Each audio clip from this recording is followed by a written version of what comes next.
सो hello everyone, once again welcome back guys. कैसे हैं आप लोग? आप सभी को वट सावित्री की हार्दिक हार्दिक शुभकामनाएं। तो प्यारे दोस्तों, जैसा कि थंबनेल देखकर आप समझ गए हैं, वीडियो देख के भी आप समझ रहे होंगे कि वट सावित्री का वीडियो है। जी हाँ दोस्तों, सबसे पहले सुबह नहा धो करके पूजा पाठ करके घर की पूरी सफाई करने के बाद ये आपको प्रसाद बनाना होता है। जी हाँ दोस्तों, यानी कि आपको सारे काम खत्म करने तो सुबह जल्दी उठना होता है और उसके बाद ये पूरा प्रसाद पहले ही बनाना होता है। 12 पूड़ियाँ जो होती हैं वो चढ़ती हैं पेड़ के नीचे। 12 पूड़ियाँ हमें आंचल में रखनी होती है, पुए बनाने होते थे। सब कुछ करके मैं और मम्मी फटाफट से पहुंच गए वट वृक्ष के नीचे। मम्मी मीन्स ये मेरी सासू माँ हैं जो बहुत ही विधिवत पूजा करती हैं। और मम्मी के साथ अगर आप पूजा कर रहे हो या सासू माँ के साथ आप पूजा कर रहे हो तो कोई भी चीज़ मिस नहीं होती भाई। बड़ी प्रॉपर पूजा करवाती हैं सासू माँ लोग। तो मुझे बड़ा अच्छा लगता है अगर कोई पूजा मैं मम्मी के साथ करती हूँ तो मैं कोई भी चीज़ भूलती नहीं हूँ, या कोई भी चीज़ अगर भूल भी जाऊँ तो मम्मी झटपट से डांट के बता देती हैं कि ये काम ऐसे नहीं ऐसे होगा। तो आई होप आप लोग भी जो ऐसे फेस्टिवल्स होंगे पक्का अपनी सासू माँ के साथ ही मनाते होंगे। तो भाई यहाँ पहुँचने के बाद जितनी भी पूजा की सामग्री थी वो सब हमने यहाँ पर चढ़ा दी। श्रृंगार का सामान, फल, पूड़ी, पुआ, ये सारी चीज़ें यहाँ पे अच्छे से चढ़ा देते हैं। कच्चे चने जो होते हैं जो रात में हमने भिगोए थे ना, ये देख सकते हैं आप, उन्हें भी यहाँ पर चढ़ाना होता है। 12 चने जो है यहाँ मैंने चढ़ाए हैं। ये देखिए बड़ा बनाया था, 12 पूड़ी, 12 चना और 12 ये जो गुलगुले वाला शेप का है ना, बड़ा बोलते हैं इसको। ये सारी चीज़ें एक साथ हमने यहाँ पर चढ़ा दिया है और ऐसे ही 12 अलग से हमें आंचल में लेना होता है। सारी पूजा करने के बाद, धूप दीप करने के बाद हमें यहाँ से फेरी लगाना शुरू करना होता है। और ये 12 फेरी लगती है। इस समय हाथ में 12 चने होते हैं हमारे। हर एक फेरी के बाद एक चना हमें पूजा वाले स्थान पर रख देना होता है।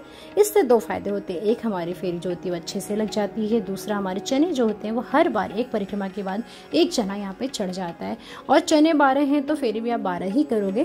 तो इस तरह से बहुत ही अच्छा लगता है। जो फेरी लगाने की प्रक्रिया है ना, ये भी मुझे बहुत अच्छी लगती है। तो मेरे और मम्मी ने एक साथ फेरी लगाई, पूजा कर लिया। यहाँ पर आप देख सकते हैं ये जो धागा होता है, पीले धागे की माला होती है। एक एक माला वट वृक्ष पर चढ़ाई जाती है और एक एक माला गले में पहनी जाती है।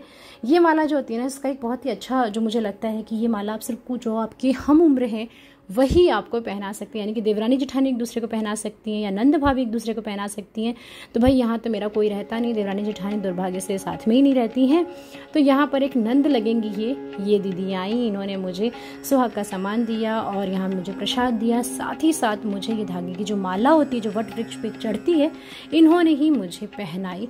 तो मुझे बहुत अच्छा लगा। धन्यवाद दीदी, आप जहाँ से भी आई, मुझे बहुत अच्छा लगा क्योंकि इसी बहाने ये जो काम था ये पूरा हो गया। फिर मैंने के पैर छू करके आशीर्वाद लिया कि भाई तो देवी का ही रूप है। इन्होंने आकर के हमारी पूजा जो थी वो कंप्लीट करवा दी, क्योंकि ये मम्मी के साथ मैं नहीं कर सकती थी। अब मम्मी की बारी थी सुहाग लेने की, तो उन्हें एक दूसरी आंटी ने किया जो रिश्ते में उनकी देवरानी लगेंगी। तो इस तरीके से जो ऐसे फेस्टिवल्स आते हैं शायद वो इसीलिए बनाए गए थे कि जब ये कभी हो तो परिवार में एक दूसरे के प्रति प्रेम आ जाए या एक दूसरे के प्रति लगाव हो जाए। बट आज का जो युग है कि बाहर वाले काम आते हैं, घर वाले तो मौके पर कभी आपको मिलेंगे ही नहीं, ऐसा ही कुछ सिस्टम बन गया। खैर जो भी हो, हमारी पूजा यहाँ से कंप्लीट हो गई। सुहाग का पूरा सामान हमने ले लिया था।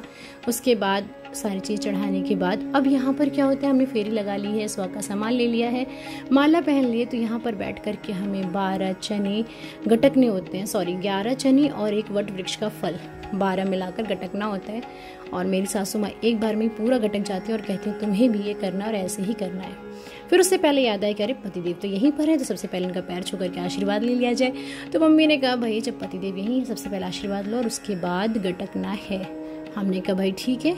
ये करने के बाद फिर यहाँ पर हमने 12 चने गिनती किए। मैंने फिर से 12 बोला पर 11 चने हमें गिनती करने और एक वट वृक्ष का फल मिलाकर 12 हो जाएगा और इसे एक बार में पानी से निगल जाना है, घोल जाना है।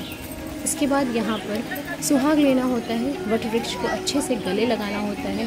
फेरी लगाने के बाद क्योंकि हमने यहाँ पे जब मुँह जूठा कर लिया ना, तो एक बार अच्छे से गले मिलना होता है यहाँ पे। और यहाँ पे जो भी आपकी मनोकामना है वो आपको माननी होती है। वट वृक्ष के आगे आपको अच्छे से पूजा करनी होती है।